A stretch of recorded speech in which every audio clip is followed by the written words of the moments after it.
மகிழ்ச்சியின் வாழ்த்துக்கள். நீங்கள் மீட்கப்பட்டு நித்திய வாழ்வை அடைந்தீர்களா? ஆம், நீங்கள் மீட்கப்பட வேண்டும். மேலும் இந்த செய்தியை கேட்க உங்களைப் போன்ற சரியான நபர் யாரும் இல்லை. உண்மையில் மனித வாழ்க்கையின் முடிவில் 2 இடங்கள் மட்டுமே உள்ளன. நரகத்தின் நெருப்பில் நித்திய தண்டனை அல்லது பரலோகத்தில் கடவுளுடன் நித்திய வாழ்வு மற்றும் மீட்பு. நீங்கள் எங்கு முடிக்கப் போகிறீர்கள் என்பது உங்கள் சொந்த முடிவில் இருக்கிறது.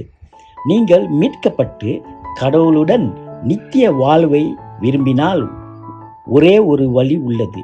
இயேசு கிறிஸ்துவில் நம்பிக்கை வைத்து அவரை உங்கள் இறைவனாகவும் மீட்பராகவும் ஏற்றுக்கொள்ளுங்கள்.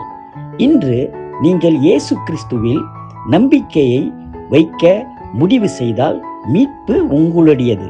இந்த வார்த்தைகளை உள்ளத்தின் உள்ளந்தர நேர்மையுடன் கூறுங்கள்.